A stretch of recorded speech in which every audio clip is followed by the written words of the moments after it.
Immorality, anti-Semitism, and replacement theology are eroding the foundations of biblical Christianity. Hoyevel presents the Heartland Connection, where Christians are equipped to walk out the truth in God's Word and to support the land and people of Israel. Shalom and welcome to the Heartland Connection. Today we have a very special program that we're doing here because it is Shavuot, the Festival of Weeks, or Pentecost, as we may refer to it in English. We have a very exciting study we're going to do today. Rabbi Yonadav Zar is here joining us today to help us study this. Shalom, Zach. Good to have you here today. And so we're going to do this study. Shavuot is coming up next week, and we're really excited to enter into the feast. We've been counting the Omer every day since Passover, and we're counting up and getting closer and closer, and we're getting very, very close. So we want to do some studying and learn more about what we're about to enter into. So our first basic question for you, Rabbi Yonadav, is what exactly is Shavuot? Okay. We learn about Shavuot in the Torah. One of the places is in Leviticus, on chapter 23, on verses from 15, but the main place is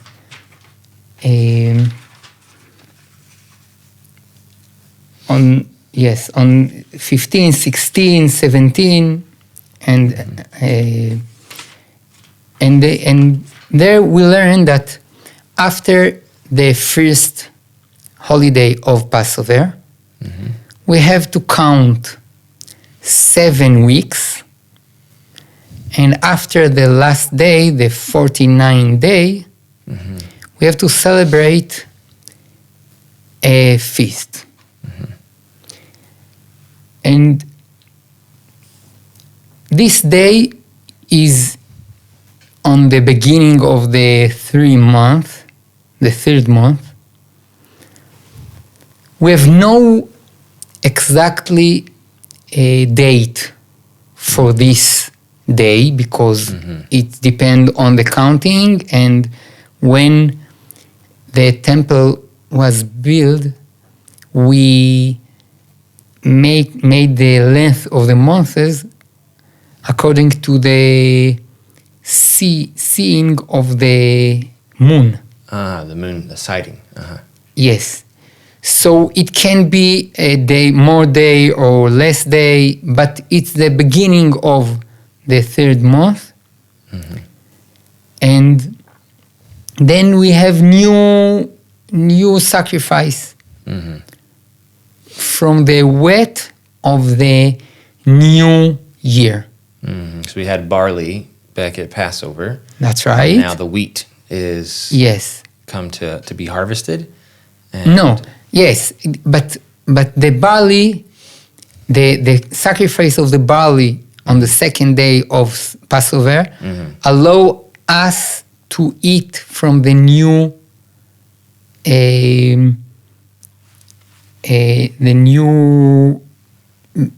barley and wheat and all of them. Everything, okay.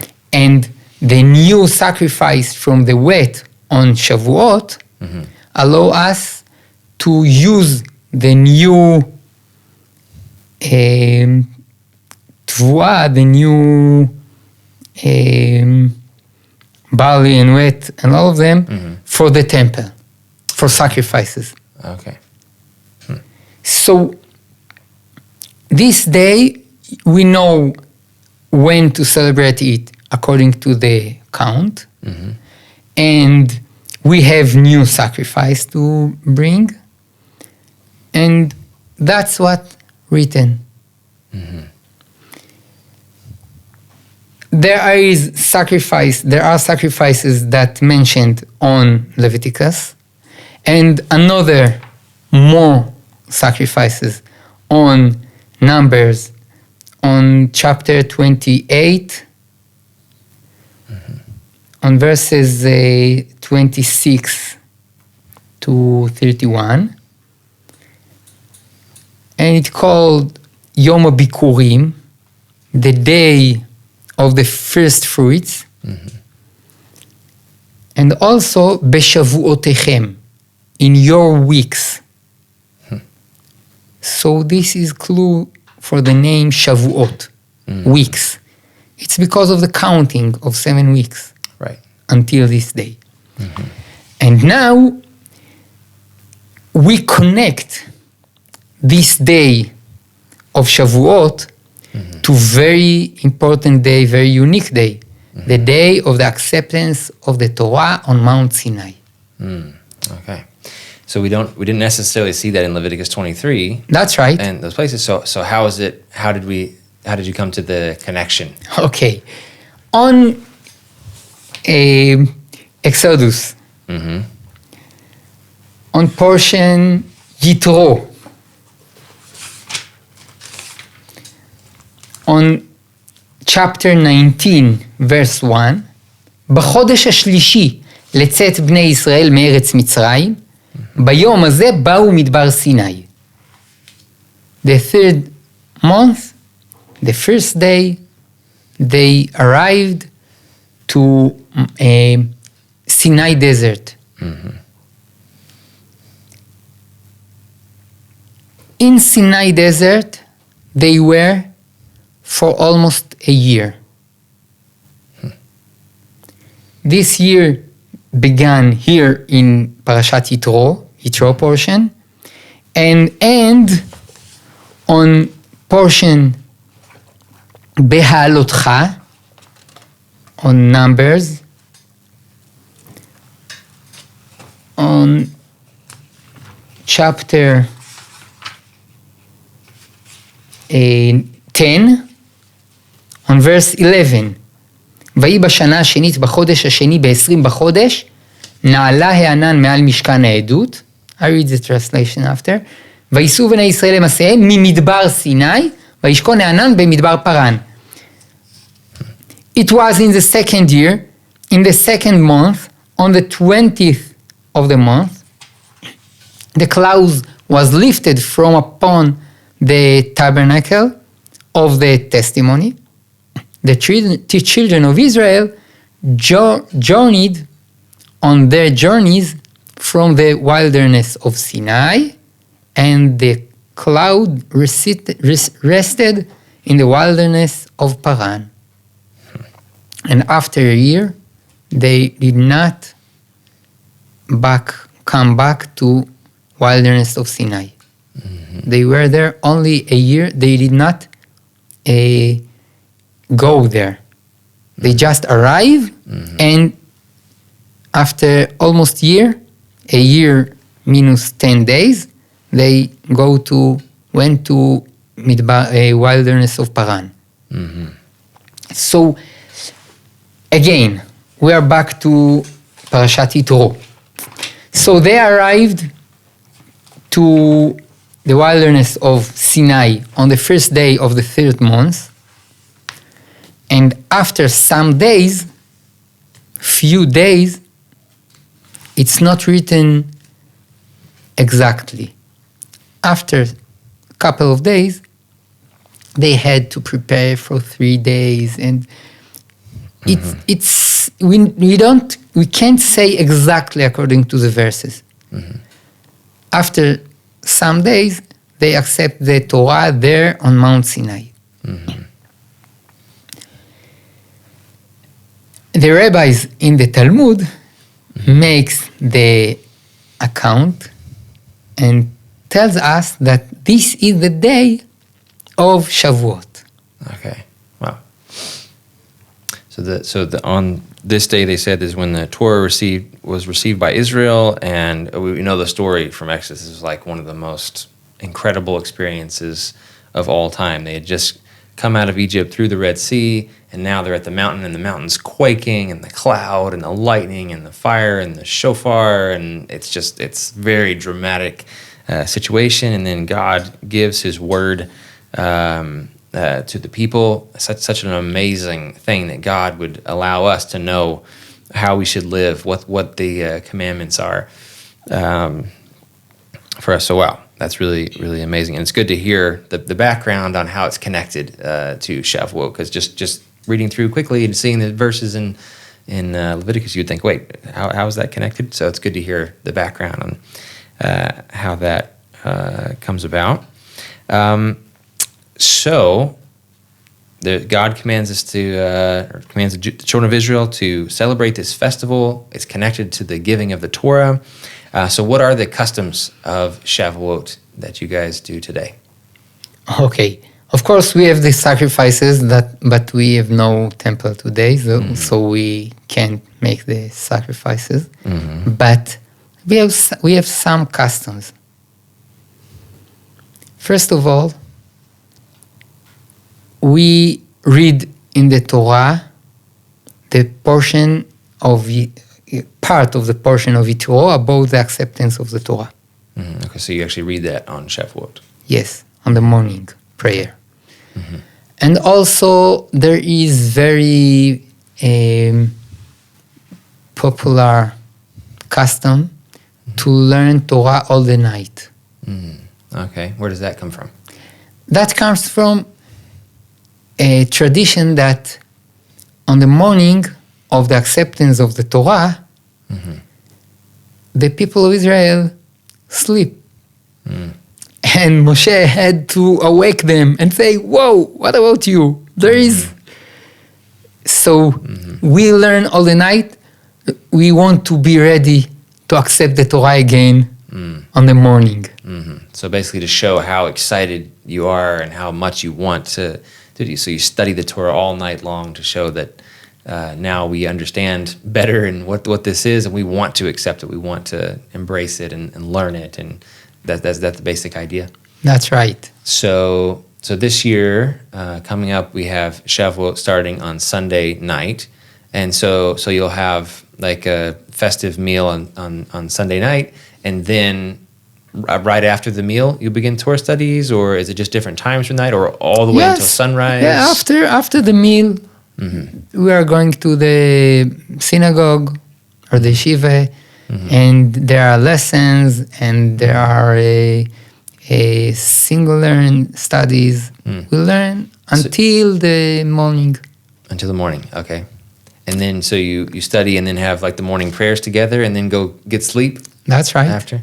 Okay. And when you study together, is it like studies happening all over the yeshuv, all over the community, and you can go to different ones, or do you like partner with somebody and study all through the night, or different people do different things, or what does that look like? Everyone what he wants. There are people that going to sleep. It's not a law. Right. You must.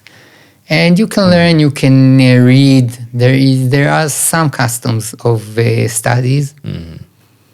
Okay. So it's not necessarily a group thing that everybody does. Everybody kind of does what they can do. But there are also group studies. Wow. Yes. That's really, really amazing. A couple of years ago, we were able to go to Jerusalem for Shavuot, and it was really amazing because we got up, we had a festive meal, and we went, walked into the old city, and there were, I don't know, probably 10 different places where they were learning and studying. So we were able to go and sit down, and some of them were in English. So we were able to sit down and learn in the different places. It was really, really fascinating. And then it was really amazing because we studied in the different places, and then it was like the whole city, as the sun started to rise, it was like the whole city was going up to the Temple Mount, or to the Western Wall, in order to do the morning prayers. And so all these people who had stayed up all night and studying, now they're all coming together. And so there was, at the Western Wall, there was different groups all over the platform there, with their congregation, I guess, maybe the different synagogues represented. And so they were waiting until the exact time when they could do the first morning prayer. And so it was all like they're all waiting, and all of a sudden, boom, the different groups started going into the prayers for the morning prayer. And it was really an amazing feeling to be there on Shavuot morning and to see all these people who had been up studying all night, and now they're there at the Western Wall to pray. And it was just really, really amazing feeling to feel this. It was kind of like even though obviously the whole nation wasn't there, there was a feeling like, the whole country was represented and praying. And it was really, really incredible experience. All right, so we have the study to the night. Are there any other customs or traditions for Shavuot? Yes. Also, we used to read the scroll of Ruth. Okay. On Shavuot, on the day. And there are some reasons why to read this scroll on Shavuot. Maybe because it talks about the season of the harvest. And this is the season of the year. Maybe it's because this is the family of King David. And we have tradition that David born on Shavuot and died on Shavuot. Wow. And also we have reason that this scroll is a scroll of kind. And the Torah is Torah of kind. It's very interesting that Ruth had the right, the advantage to join the Jewish people because her kindness. Wow. She did not want to leave her mother-in-law. Even her husband died. She said, "No, I'm with you." So she joined the Jewish people. Wow. Of course, also she said, "Your God is my God." Of course, but also her kindness. So there are the reasons of reading this scroll on Shavuot. So this is another custom. And also there are customs. We eat a food of milk, milky food because the Torah, we have such that thing that the Torah is like milk. Maybe because the milk is the bliss that the baby accepts from his mother. It's like the Torah is the bliss that we accept from God. Like the sustenance. It's what gives us life and helps us to grow. And that's right. And gives us, yes, feeds us. And also because when we accept the Torah, we had new rules according to the food.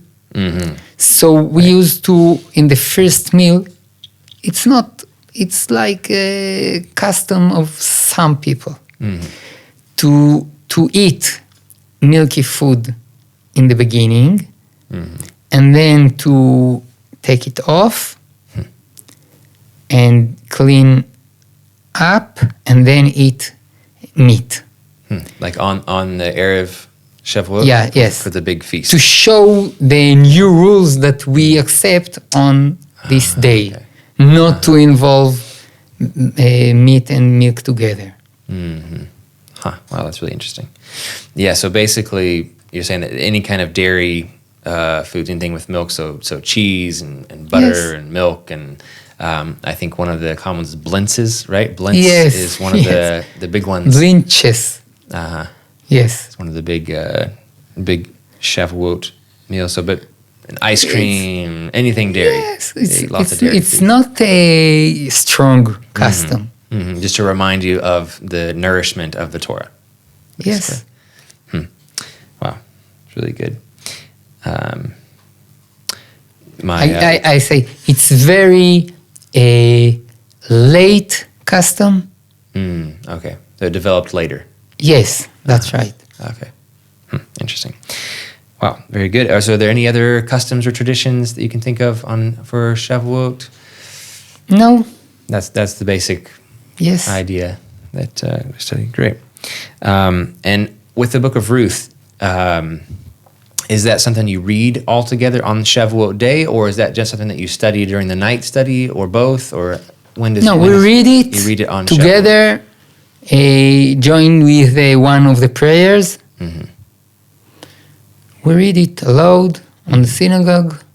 So the readings are from the giving of the Torah, from the book of Ruth, and then the different sections where it talks about Shavuot. That's right. Those are the readings. That's right. Wow, really good. Anything else about Shavuot that comes to mind, everybody? We can talk a little about Ruth. It's a very interesting scroll, and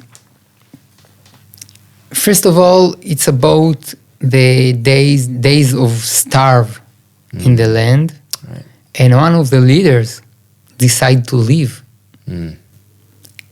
and he was rich man, but he did not want to give from his richness to everyone. So he went to Moab, the east side of the Jordan River. And there his sons married two ladies, and they were very important families. The family of the kings in Moab. And then Elimelech, the leader that went to Moab, and his two sons died. And the mother, Naomi, left alone with her two daughters-in-law. Right. And she decided to go back to Yehuda, to Bethlehem. And then the two brides wanted to go with her.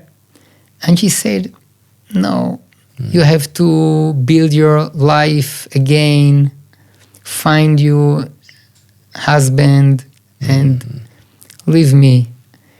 And there was custom that, and also there is such a law in the Torah, that if one of the brothers died without children, his wife, his widow, has to marry one of the another brothers. Right. But they have no another brothers.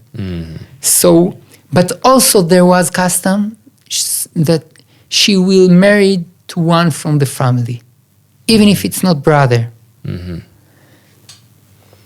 And she told them, look, even if I will marry and I will have sons, it's too much time. Go and find husband and join again your people here in Moab.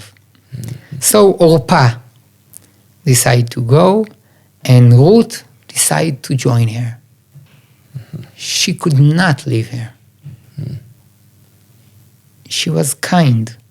And it's very important to understand that sometimes to join the Jewish people, it's not because of faith, but because of behavior. Of course, if one wants to join to the Jewish people, he has to change his faith to adopt the faith of the Jewish people, but it's not always the main subject. Sometimes the behavior is more important. So she joined her and went with her back to Bethlehem. And then, in very short, because we have no a lot of time, Ruth was loyal to her mother-in-law, and she was young, and she helped her to collect food from the fields. We have laws to leave food in the field. For the gleanings. Yes, to the poor. And she went and collect for her mother-in-law also. And then she collect in the field of Boaz. Boaz was a family of Elimelech. And he asked his workers, who is this girl? So they told him that she is the bride of the daughter-in-law of Naomi. And he told her, okay, collect just in my field. I'll give you all what you need. You can drink and eat from my workers. And she go back to their home and told it to her mother-in-law. And she told her,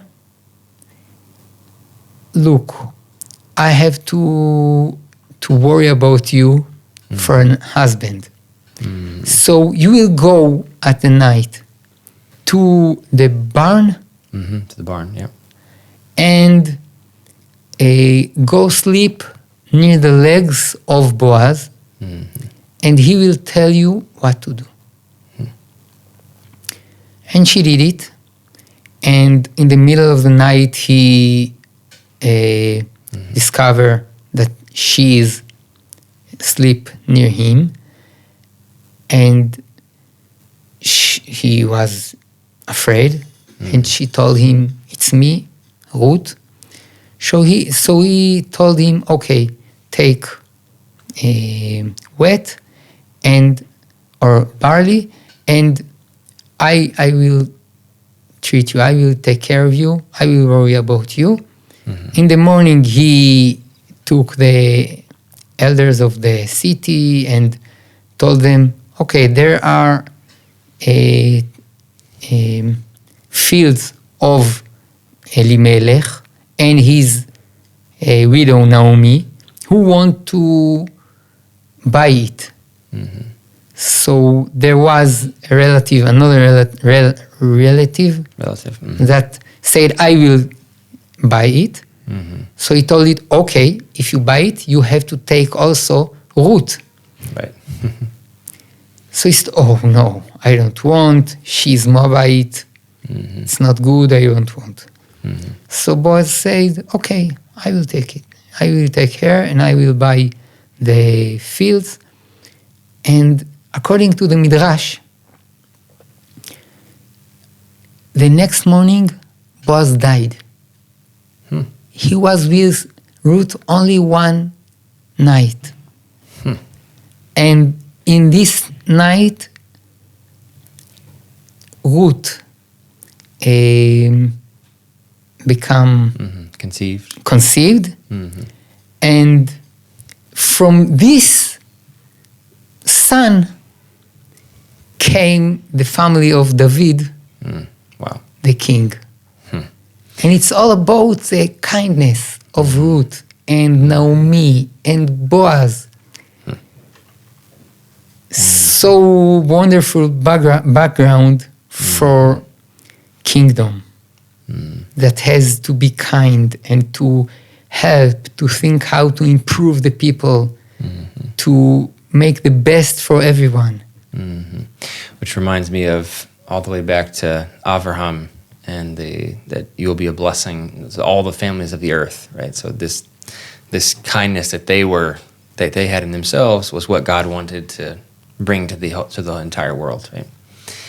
And I was thinking about that as far as like what the international community, how they see Israel, and they see Israel, and it's almost like they choose to ignore all the kindnesses and only focus on the things that Israel has to do in order to have security and these kind of things in order to stay alive as a nation, and they pull those things out, and it's almost like it's the exact opposite of what Israel actually is, and those things. So I was just thinking about that for me, being here in the land of Israel and getting to know you and these Jewish people and the pioneers here, I can see this kind of thing. You guys have graciously allowed us, even as Christians who've done horrible things in the past to the Jewish people, for you guys to allow us to come in and to be here and to be part of the prophecies that are taking place and these things. I can definitely relate to Ruth, I think, in this way, that we have experienced the kindness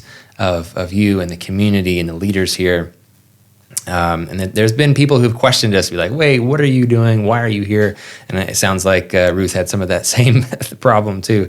But we can relate to her in that we've definitely feel that blessing, and we want to also return that kindness and do whatever we can do and be an example to the rest of the nation. Say, hey, this is our role as people from the nations to come in and be a blessing to the nation of Israel. So I think there's definitely a lot in the book of Ruth that we from the nations can learn about how to come and show kindness and to receive kindness from Israel, and to learn what that means, what true kindness is. Like I said, the international community has a very different idea of what love is, what kindness is, what all these things are. But if we can actually learn from the scriptures, from the Jewish people here in the land of Israel, the reality of what these things are, I think we can find the truth, and that will bring that blessing to all the families of the earth and continue this message of kindness that we see here in the book of Ruth. So definitely a very fitting thing to have here during Shavuot as we celebrate this festival. All right, well, it looks like we have run out of time. It's been a really great study. Thank you, Rabbi Yonadav, for sharing with us today. And thanks all of you guys for joining us in the study of Shavuot, the Feast of Weeks, Pentecost. It's been a great study, and blessings to all of you. Thank you guys for listening. I hope you guys have a wonderful festival as you guys celebrate all around the world. And may God bless you as you continue studying His Word. Blessings to you guys from the heartland of Israel, and Chag, Shavuot, Sameach.